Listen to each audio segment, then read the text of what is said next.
Oh, hello, and welcome back to Baby Alias's stories. We now return to Walden by Henry David Thoreau. Chapter 2, Where I Lived and What I Lived For. At a certain season of our life, we are accustomed to consider every spot as the possible site of a house. I have thus surveyed the country on every side within a dozen miles of where I live.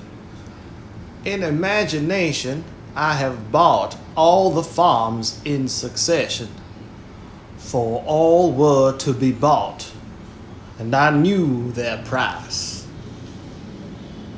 I walked over each farmer's premises, tasted his wild apples, discoursed on husbandry with him, took his farm at his price, at any price, mortgaging it to him in my mind, even put a higher price on it.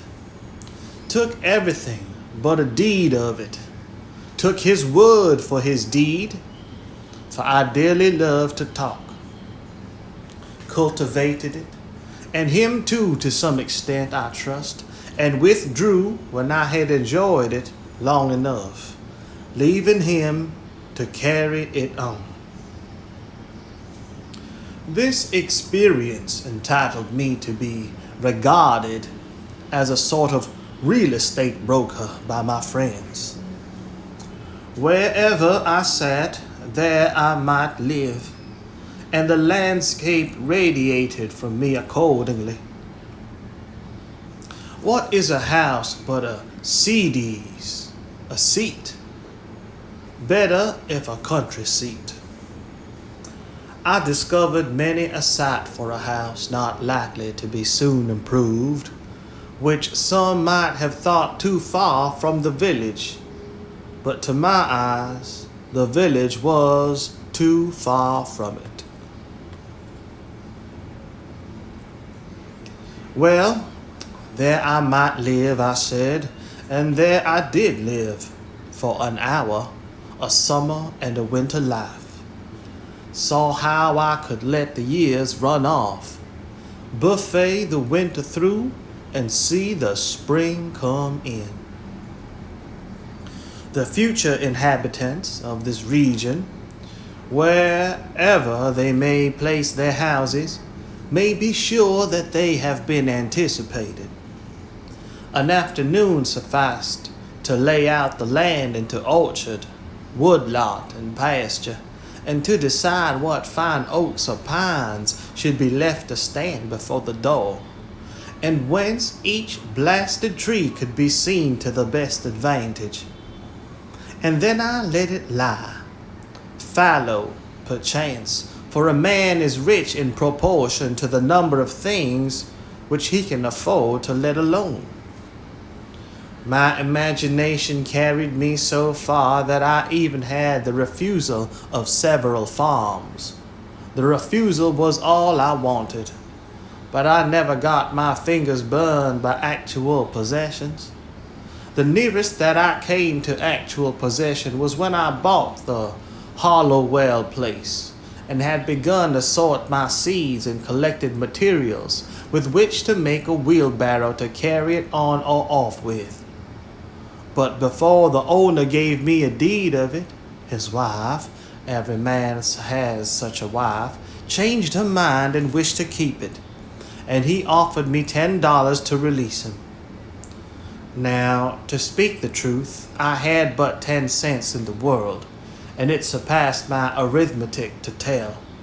If I was that man who had 10 cents, or who had a farm, or $10, or all together. However, I let him keep the $10 and the farm too, for I had carried it far enough, or rather, to be generous, I sold him the farm for just what I gave for it, and as he was not a rich man, made him a present of $10, and still had my 10 cents, and seeds, and materials for a wheelbarrow left. I found thus that I had been a rich man without any damage to my poverty.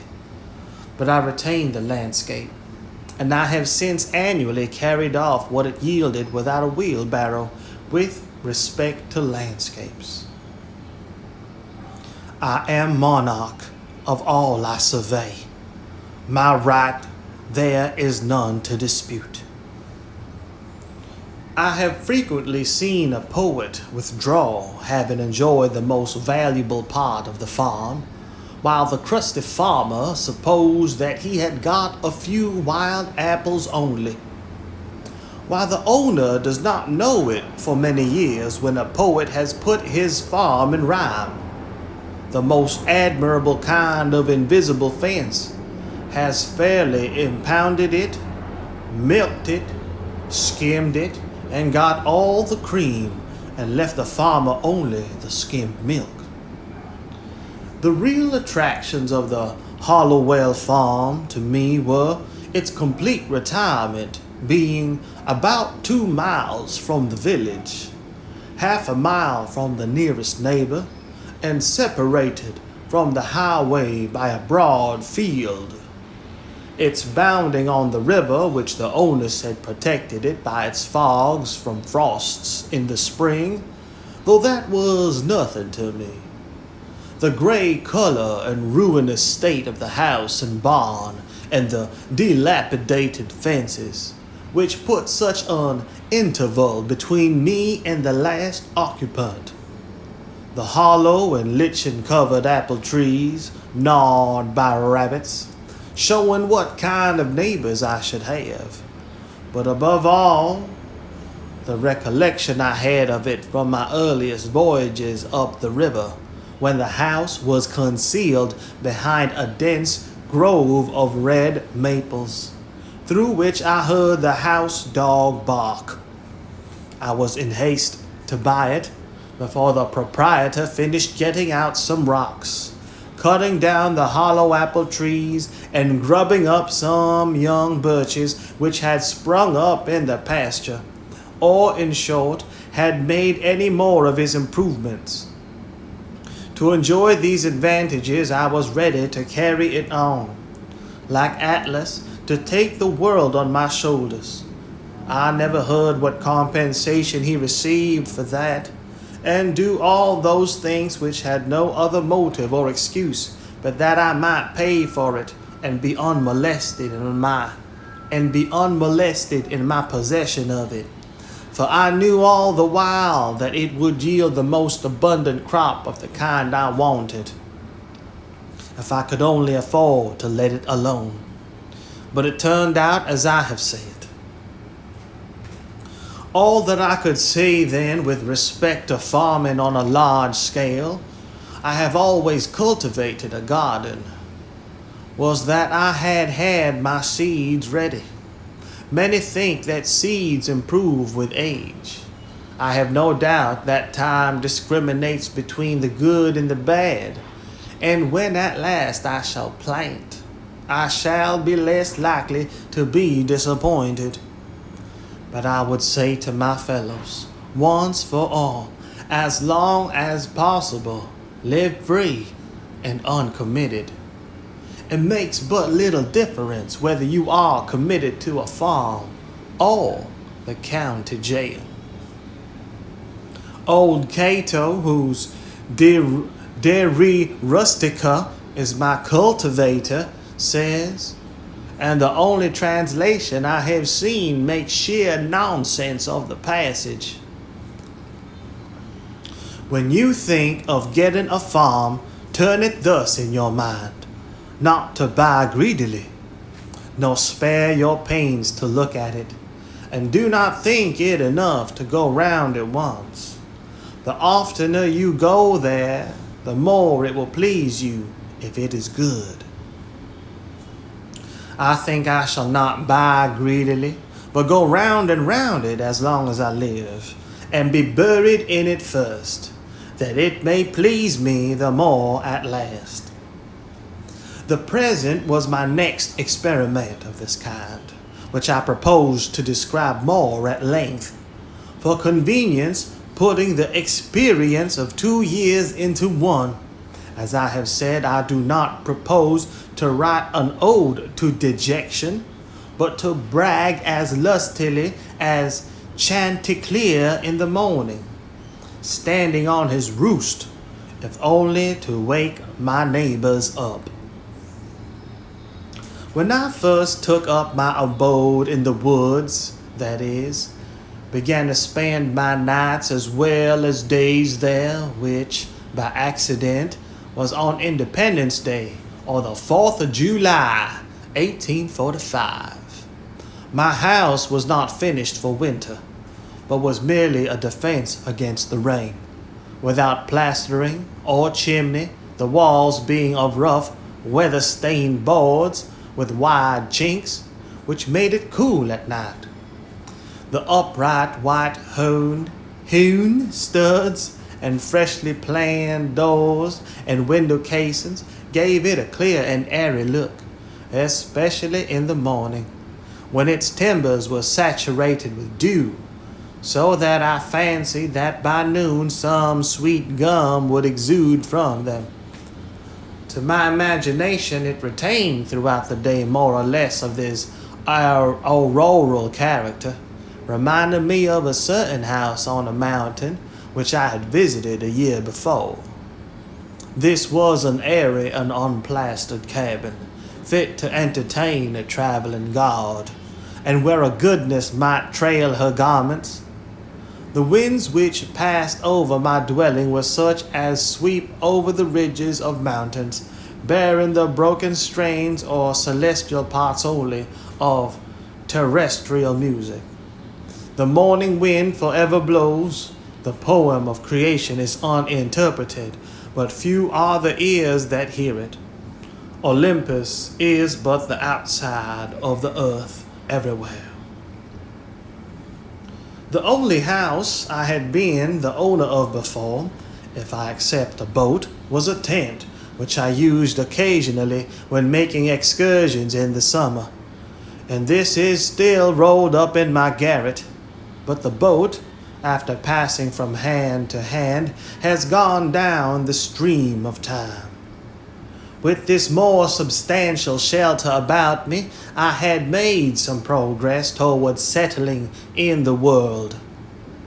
This frame, so slightly clad, was a sort of crystallization around me, and reacted on the builder. It was suggestive somewhat as a picture in outlines. I did not need to go outdoors to take the air, for the atmosphere within had lost none of its freshness. It was not so much within doors as behind a door where I sat, even in the rainiest weather. The Harry Vanza says, "An abode without birds is like a meat without seasoning." Such was not my abode, for I found myself suddenly neighbor to the birds, not by having imprisoned one, but having caged myself near them. I was not only nearer to some of those which commonly frequented the garden and the orchard, but to those smaller and more thrilling songsters of the forest, which never, or rarely, serenade a villager. The wood thrush, the veery, the scarlet tanager, the field sparrow, the whippoorwill, and many others. I was seated by the shore of a small pond about 1.5 miles south of the village of Concord, and somewhat higher than it, in the midst of an extensive wood between that town and Lincoln, and about 2 miles south of that, our only field known to fame, Concord battleground. But I was so low in the woods that the opposite shore, 1/2 mile off, like the rest, covered with wood, was my most distant horizon. For the first week, whenever I looked out on the pond, it impressed me like a tarn high up on the side of a mountain, its bottom far above the surface of other lakes, and as the sun arose, I saw it throwing off its nightly clothing of mist, and here and there, by degrees, its soft ripples or its smooth reflecting surface was revealed, while the mists, like ghosts, were stealthily withdrawing in every direction into the woods, as the breaking up of some nocturnal conventicle.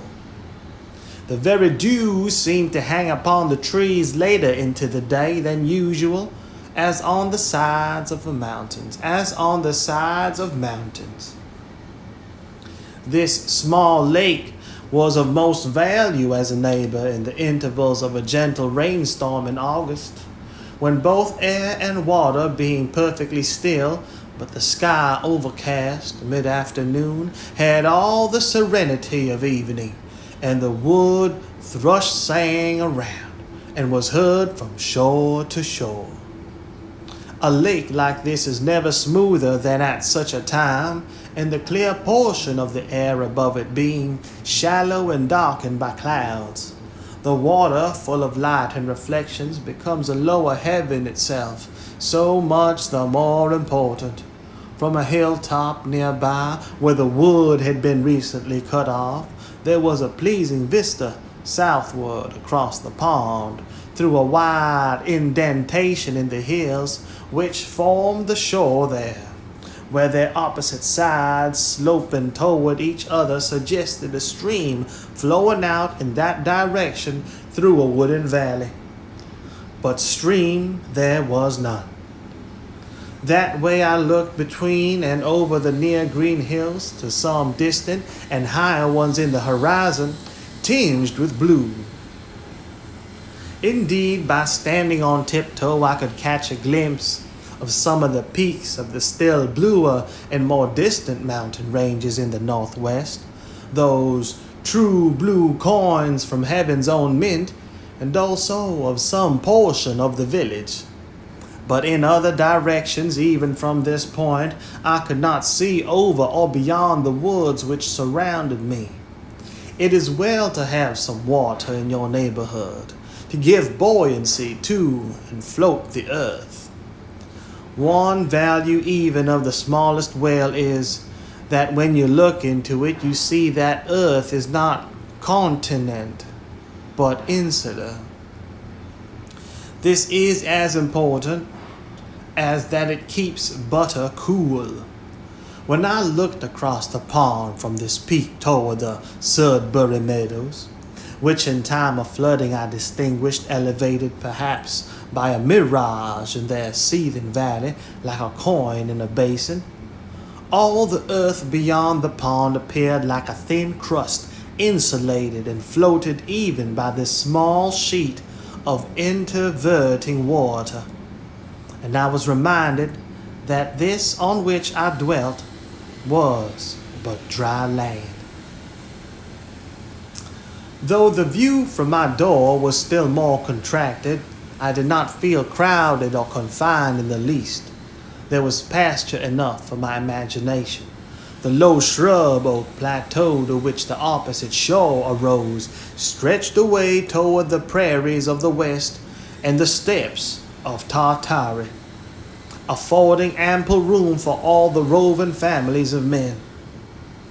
There are none happy in the world but beings who enjoy freely a vast horizon, said Damodara, when his herds required new and larger pastures.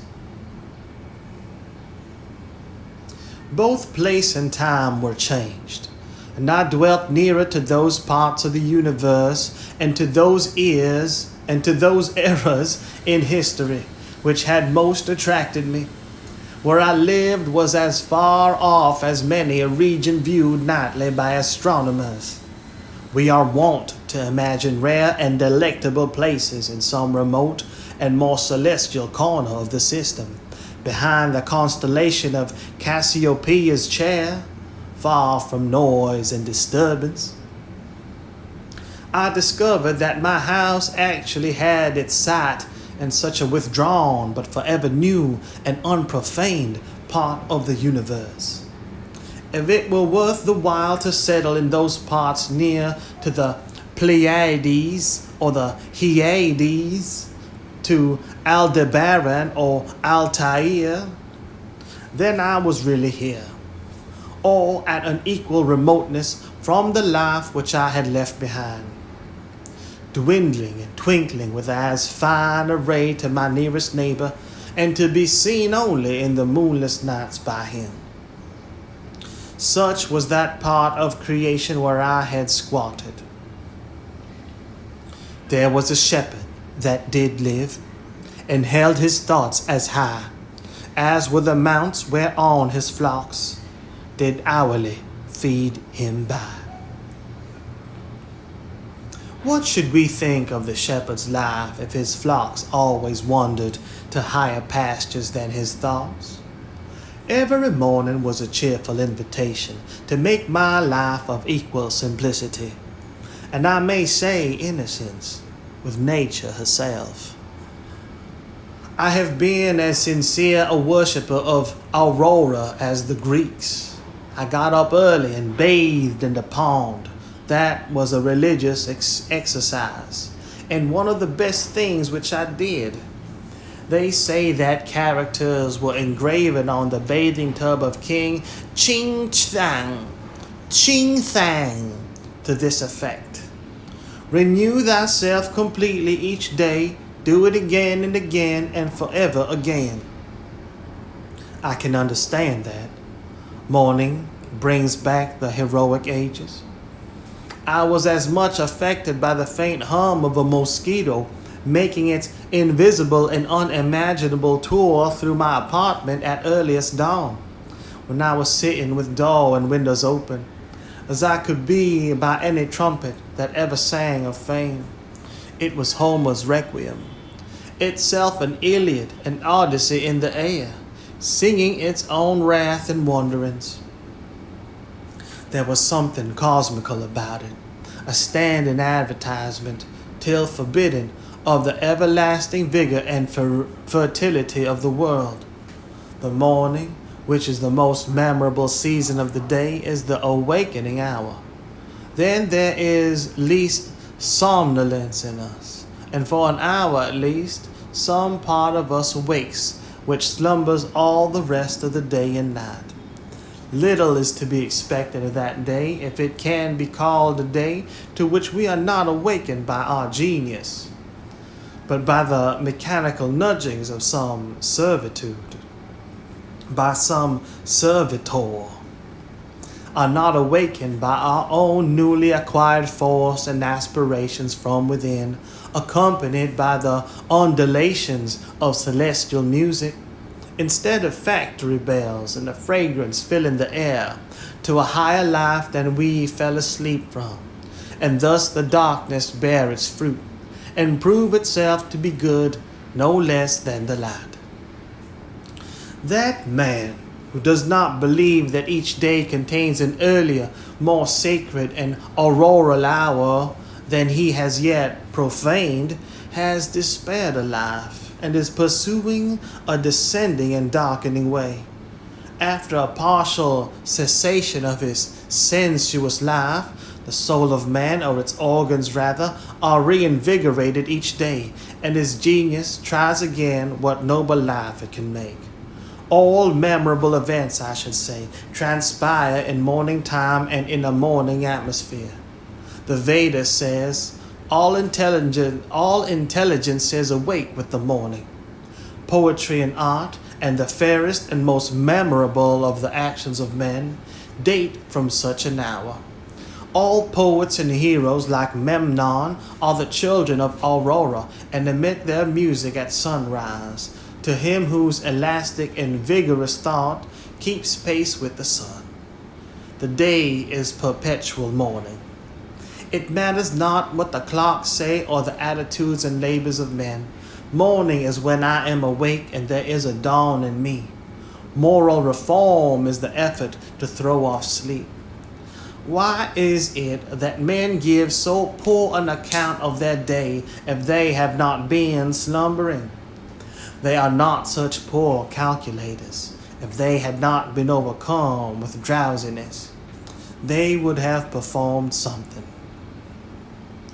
The millions are awake enough for physical labor, but only 1 in a million is awake enough for effective intellectual exertion. Only 1 in 100 millions to a poetic or divine life. To be awake is to be alive. I have never yet met a man who was quite awake. How could I have looked him in the face? We must learn to reawaken and keep ourselves awake, not by mechanical aids, but by an infinite expectation of the dawn, which does not forsake us in our soundest sleep. I know of no more encouraging fact than the unquestionable ability of man to elevate his life by conscious endeavor. It is something to be able to paint a particular picture or to carve a statue, and so to make a few objects beautiful. But it is far more glorious to carve and paint the very atmosphere and medium through which we look, which morally we can do. To affect the quality of the day, that is the highest of arts. Every man is tasked to make his life, even in its details, worthy of the contemplation of his most elevated and critical hour. If we refused, or rather used up, such paltry information as we get, the oracles would distinctly inform us how this might be done. I went to the woods because I wished to live deliberately, to front only the essential facts of life, and see if I could not learn what it had to teach, and not, when I came to die, discover that I had not lived. I did not wish to live what was not life. Living is so dear. Nor did I wish to practice resignation unless it was quite necessary. I wanted to live deep and suck out all the marrow of life, to live so sturdily and Spartan-like as to put to rout all that was not life, to cut a broad swath and shave close, to drive life into a corner and reduce it to its lowest terms, and, if it proved to be mean, why then to get the whole and genuine meanness of it, and publish its meanness to the world, or if it were sublime, to know it by experience, and be able to give a true account of it in my next excursion. For most men, it appears to me, are in a strange uncertainty about it, whether it is of the devil or of God, and have somewhat hastily concluded that it is the chief end of man here to glorify God and enjoy him forever. Still, we live meanly like ants, though the fable tells us that we were long ago changed into men. Like pygmies, we fight with cranes. It is error upon error and clout upon clout, and our best virtue has for its occasion a superfluous and evitable wretchedness. Our life is frittered away by detail. An honest man has hardly need to count more than his 10 fingers, or in extreme cases he may add his 10 toes and lump the rest. Simplicity, simplicity, simplicity. I say, let your affairs be as 2 or 3, and not 100 or 1,000. Instead of 1,000,000, count half a dozen, and keep your accounts on your thumbnail. In the midst of this chopping sea of civilized life, such are the clouds and storms and quicksands and 1,001 items to be allowed for, that a man has to live, if he would not founder and go to the bottom and not make his port at all, by dead reckoning. And he must be a great calculator indeed who succeeds. Simplify, simplify.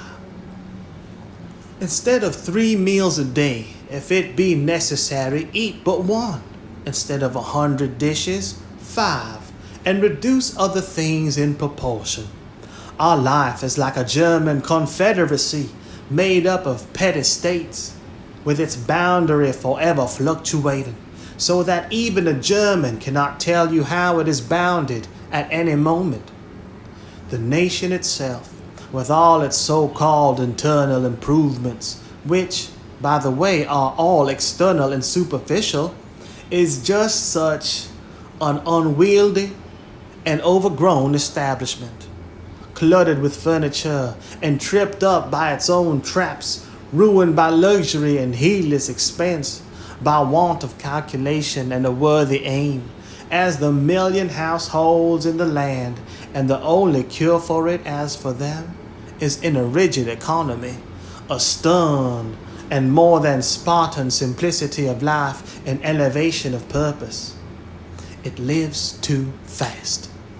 Men think that it is essential that the nation have commerce and export ice and talk through a telegraph and ride 30 miles an hour without a doubt, whether they do or not.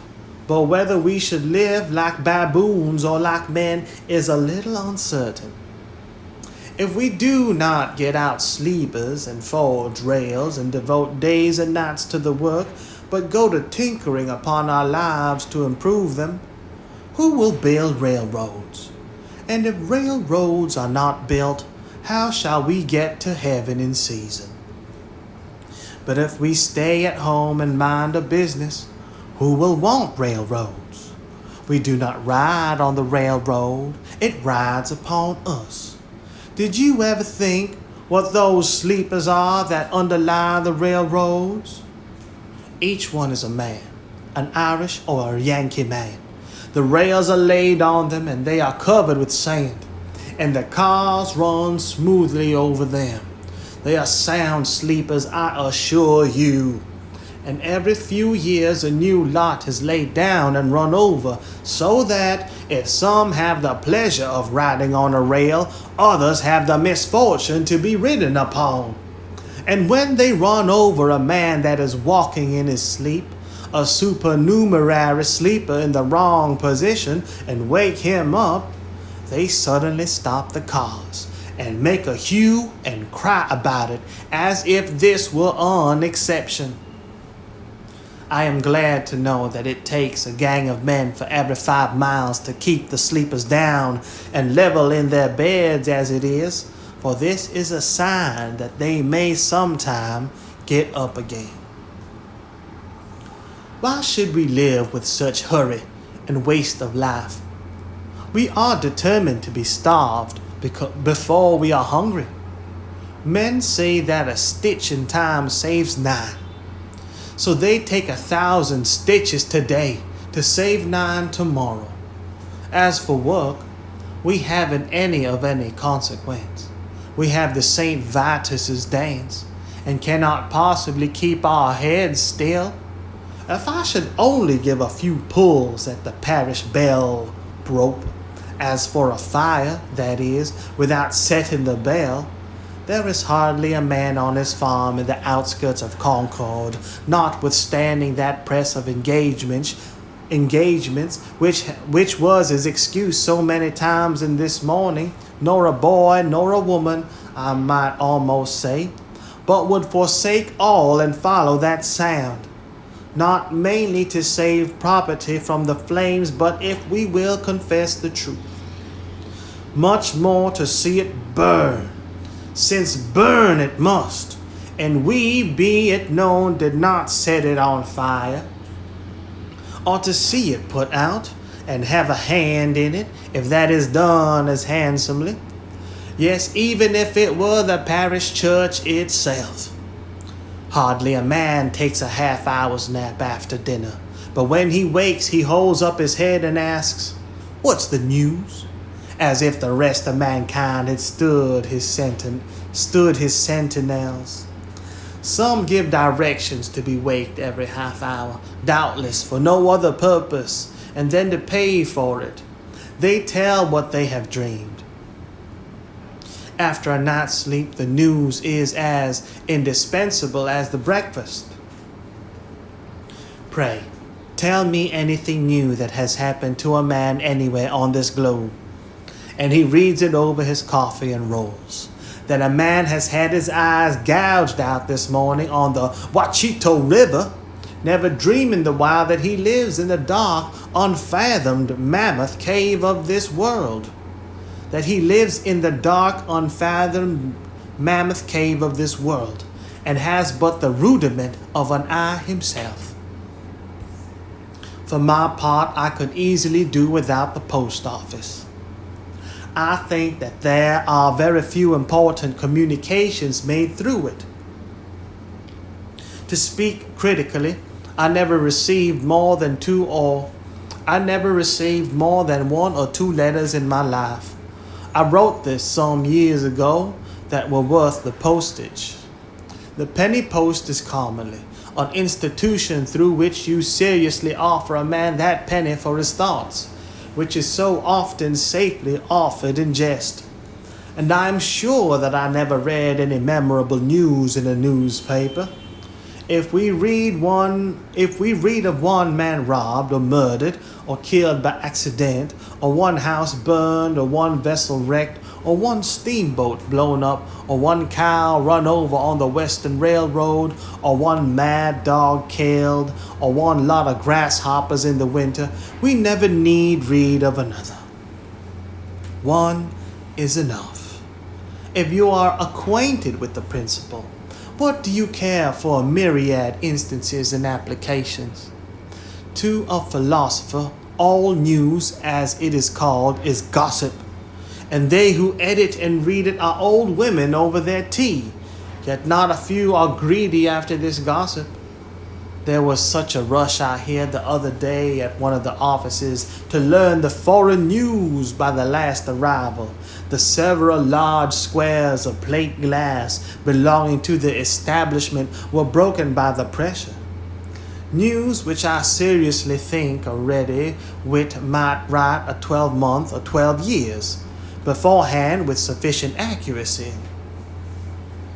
As for Spain, for instance, if you know how to throw in Don Carlos and the Infanta, and Don Pedro and Seville and Granada from time to time in the right proportions, they may have changed the names a little since I saw the paper, and serve up a bullfight when other entertainments fail.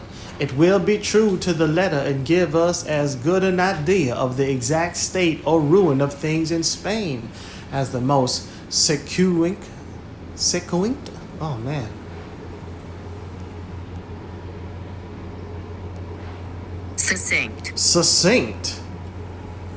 Succinct, especially of something written or spoken, briefly and clearly expressed. Succinct, concise. And give us as good an idea of the exact state or ruin of things in Spain as the most succinct and lucid reports under this head in the newspapers. And as for England, almost the last significant scrap of news from that quarter was the Revolution of 1649. And if you have learned the history of her crops for an average year, you never need attend to that thing again, unless your speculations are of a merely pecuniary character. If one may judge who rarely looks into the newspapers, nothing new does ever happen in foreign parts, a French Revolution not excepted. What news? How much more important to know what that is which was never told. Kie you, hey you, great dignitary of the state of Wei, sent a man to Kwangsu to know his news. Kwangsu caused the messenger to be seated near him and questioned him in these terms: "What is your master doing?" The messenger answered with respect, "My master desires to diminish the number of his faults, but he cannot come to the end of them." The messenger being gone, the philosopher remarked, "What a worthy message! What a worthy messenger!"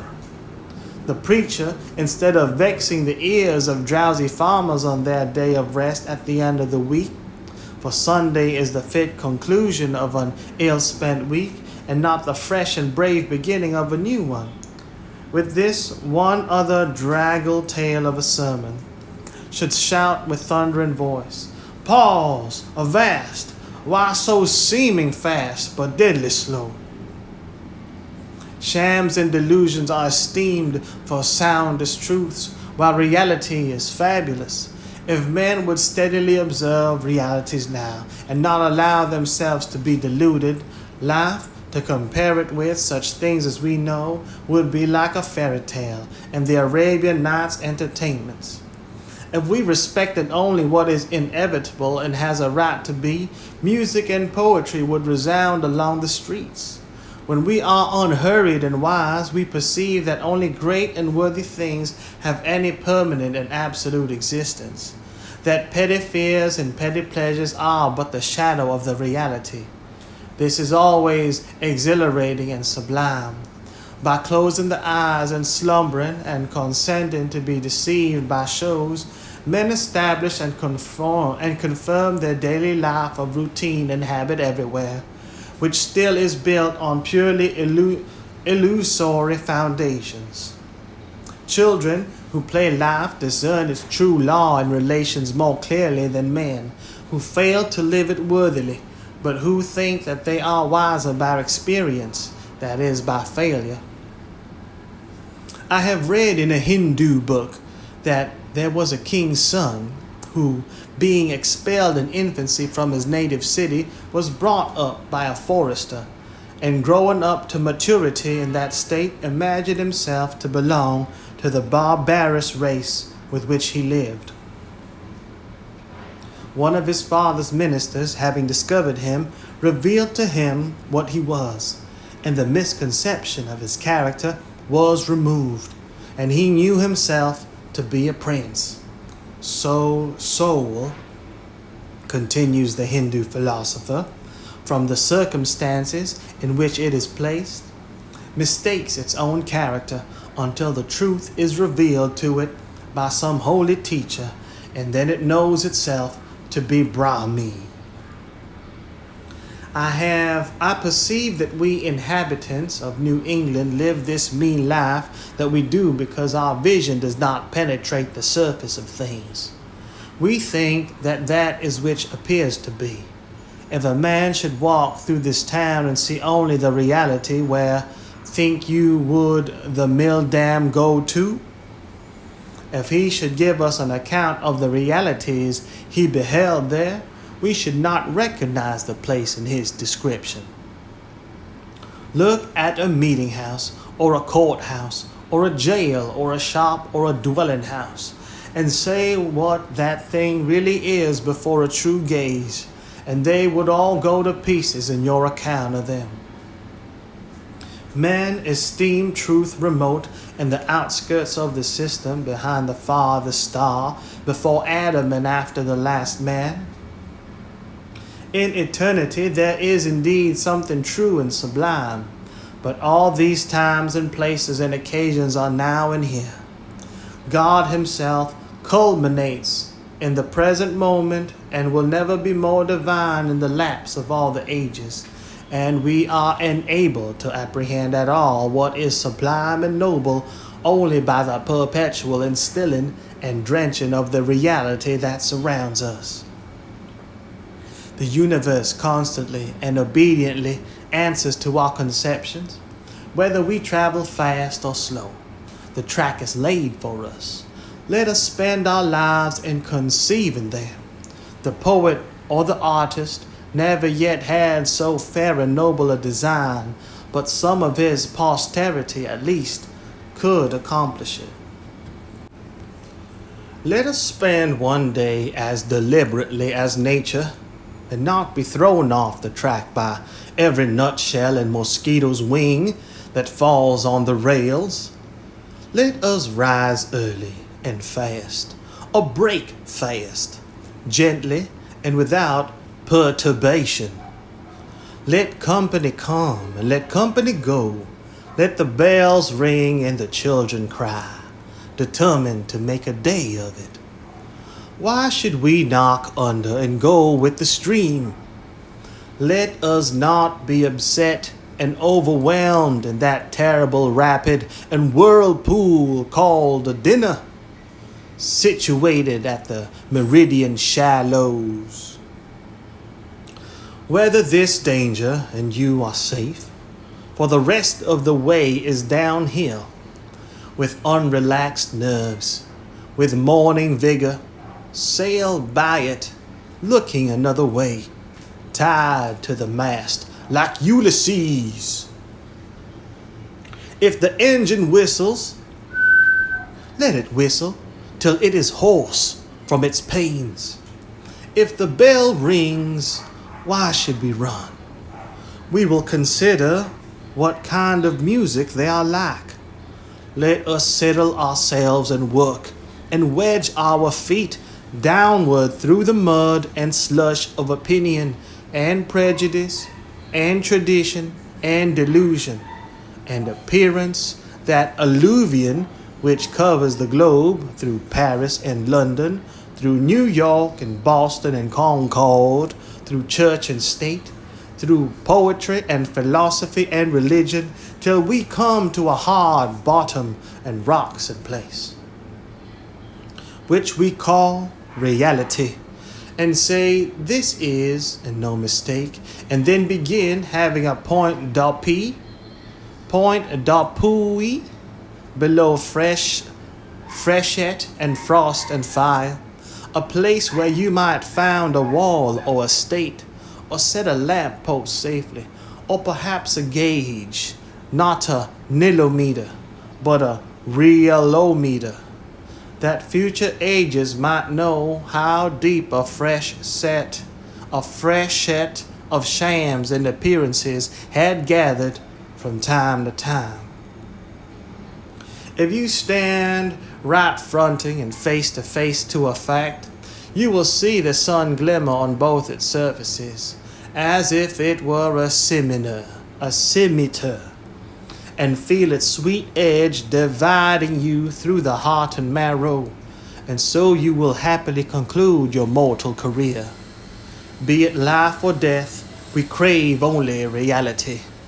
If we are really dying, let us hear the rattle in our throats and feel cold in the extremities. If we are alive, let us go about our business. Time is but the stream I go a-fishing in. I drink at it, but while I drink, I see the sandy bottom and detect how shallow it is. Its thin current slides away, but eternity remains. I would drink deeper, fish in the sky, whose bottom is pebbly with stars. I would drink deeper, fish in the sky, whose bottom is pebbly with stars. I cannot count one. I know not the first letter of the alphabet. I have always been regretting that I was not as wise as the day I was born. The intellect is a cleaver. It discerns and rifts its way into the secret of things. I do not wish to be any more busy with my hands than is necessary. My head is hands and feet. I feel all my best faculties concentrated in it. My instinct tells me that my head is an organ for burrowing, as some creatures use their snout and forepaws, and with it I would mine and burrow my way through these hills. I think that the richest vein is somewhere hereabouts. So by the divining rod and thin rising vapors I judge, and here I will begin to mine.